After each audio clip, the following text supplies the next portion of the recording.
estoy arrodillando? Me estoy arrodillando ante el Todopoderoso. Me estoy arrodillando ante el Dios sanador. Me estoy arrodillando ante el Dios que hizo los cielos y la tierra. Me estoy arrodillando ante aquel que es el dueño de la tierra y toda su plenitud. Me estoy arrodillando ante aquel que hizo el pulmón, el riñón, el cerebro, el hígado, el páncreas, aquel que puede sacarte el pulmón y ponerte otro pulmón, sacarte el hígado, ponerte otro hígado. Me estoy arrodillando ante ese Dios que yo digo que es omnipotente, que yo digo que es omnisapiente, que yo digo que es el dueño del oro y de la plata. Me estoy arrodillando ante Él. Oiga, mi hermano, yo vengo aquí, me arrodillo aquí y me pongo a hablar con Dios. Digo, Dios mío, yo sé que estás aquí, ayúdame, Padre. Estoy aquí en Lima, de repente salgo, me voy al aeropuerto, subo al avión, a las 2 horas ya estoy en Cusco, y en el Cusco me arrodillo y vuelvo a hablar con el mismo Dios. De repente termino de orar, subo a una camioneta y viajo 5 horas más, llego a un pueblo, en la punta de un cerro, me vuelvo a arrodillar y ahí está Dios. Él está en la punta del cerro, está en Lima, está en Cusco, a donde yo me vaya, Él está presente. Pero cuando yo me acerco a Él, de verdad creo que tiene ese poder que digo. Ese es el problema, que uno dice sí creo, pero por dentro no creo. Porque si tú creyeras, entonces no viene el desánimo. El desaliento viene cuando la fe se va. Si de verdad usted cree que Dios es el omnipotente, el omnisapiente, número uno, ¿usted cree que Dios todo lo ve?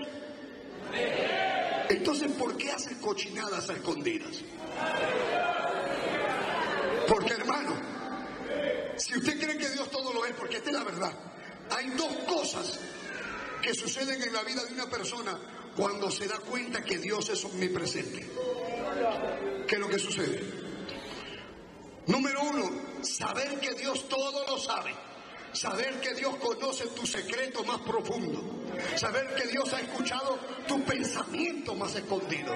Saber que Dios conoce tu pecado más sucio. Saber que Dios sabe lo que tú has hecho. El día que tú estabas haciendo eso malo, ese día que tú estabas haciendo lo mal, ese día estaba Dios ahí, mirándote. El momento que tú entiendes que Él conoce todo, que Él lo ve todo, que Él te estaba observando, eso trae una reacción, un efecto. ¿Qué hace? O te hace temblar y te tiras al piso y le pides perdón, o te hace temblar diciendo, Dios mío, ¿a dónde me escondo? ¿Qué excusa te voy a dar? Si sé que tú no necesitas testigos, tú no le vas a preguntar a Él, aquí quién me ha visto, a ver que me lo diga en mi cara.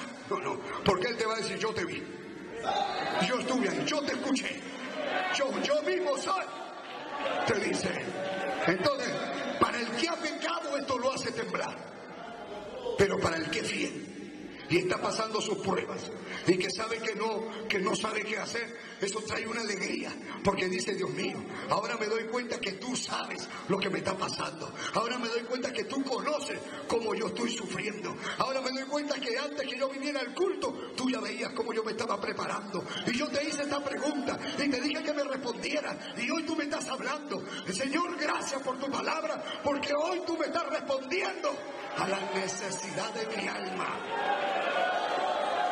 Alaba lo que está vivo. Cristo vive. Santiago dice que el que se acerca a Dios debe de creer que hay Dios. ¿A quién le canto, hermano? ¿A quién le canto? ¿A quién le adoro? Si yo no lo veo, pero yo sí sé que Él me ve. Bendito sea el Señor. Quiero que vean Hebreos capítulo 11. Si pueden, dicen amén. El que le encuentre primero, diga amén. Amén. Quiero que vean algo. Hebreos capítulo 11, verso 23, que dice: por la fe, Moisés, cuando nació, fue escondido. ¿Por quién? Por sus padres, por 3 meses. porque le vieron un niño hermoso y no temieron el decreto del rey. La palabra clave en este versículo es que dice, y no temieron. No tuvieron temor. Pensemos por qué. Porque dice que no tuvieron. Pensemos qué era lo que había sucedido en aquel momento. El gobierno egipcio y Faraón, hermano, decretaron que era ilegal tener un niño varón. Si a las mujeres hebreas les nacía un niño varón, hermano, por la ley, esos niños tenían que ser muertos. Ni bien nacían, en el momento de su nacimiento, tenían que matarlo. Si era varón, estaban condenados a muerte. Esa era la ley. Quizás decían, y si alguno no lo mata, lo matamos al niño y matamos al padre, por haber tratado de ocultarlo.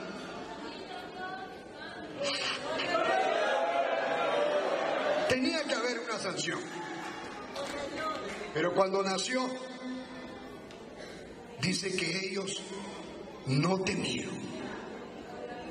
Lo tuvieron un mes, 2 meses.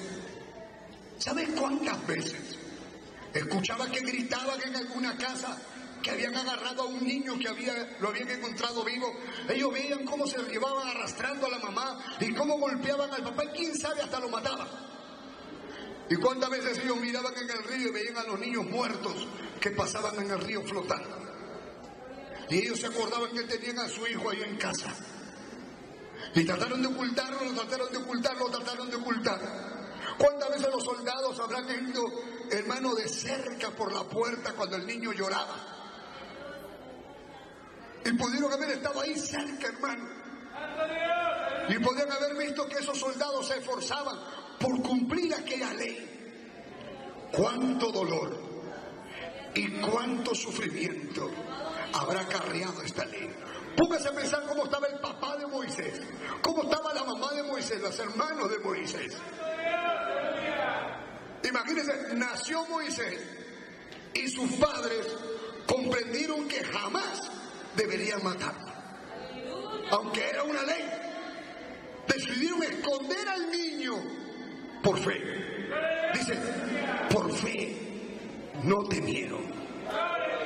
No temieron por fe. Imagínense, hermano, los oficiales de la ley estaban cerca, pasaban por ahí, se detenían a la puerta, decían, ¿escucho algo? Y ellos se quedaban allí, le tapaban la boca al bebé. ¿Cuántas veces tocaban la puerta? Ya se fueron. Estuvieron cerca, buscando la vida del niño. Hermano, ¿quién no temblaría de ansiedad, de preocupación, si hubieran hombres armados esperando para tener una oportunidad para matar a ese bebé, para matar su bebé? Sin embargo, ¿qué dice la palabra? Dice, no temieron. Vean lo que dice el verso 23. Por la fe Moisés cuando nació fue escondido por sus padres por 3 meses, porque le vieron un niño hermoso y no temieron el decreto del rey. No temieron. ¿Por qué no temieron? A ver, ¿por qué no temieron? ¿Porque eran insensibles? No. ¿Porque no tenían sentimiento, no les importaba? No. Había una razón por la cual ellos no tenían temor. ¿Por qué? ¿Por qué no se llenaron de pánico? Dice, porque tenían fe. Fe en Dios. Es verdad, la situación era terrible. Quizás decían, ¿y hasta cuándo lo vamos a esconder? Quizás uno decía, yo no sé, pero algo va a hacer Dios. Dios no va a permitir que este niño muera. ¿Cuántas veces habrán habido situaciones en la casa? Pero yo no sé, ya va a pasar. Pero ¿hasta cuándo lo vamos a tener? No podemos tener al niño escondido tanto tiempo. Algo va a hacer Dios, algo va a hacer Dios. Pero tenían fe. Hermano, La situación que ellos pasaban era algo muy difícil.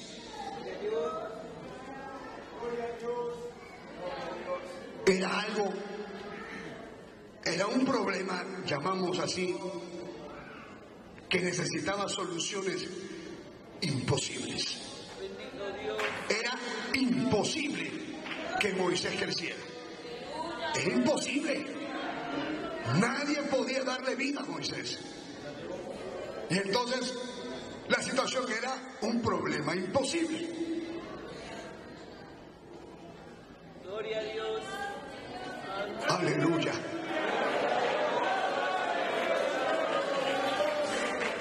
Cuando Dios escucha que usted dice, Señor, esta situación que yo tengo es imposible, el Señor se deleita en lo imposible. Es cuando Él interviene de una manera asombrosa, milagrosa, incomprensible. Cuando las cosas son imposibles, si usted está pasando por un problema que usted lo ve imposible, cuando la situación es imposible, se necesita una sola cosa. ¿Sabe cuál es la respuesta? ¿Cuál? La fe. Solamente la fe. La certeza de recibir lo que se espera. La convicción de tener lo que no se ve. Hermano, eso se llama fe.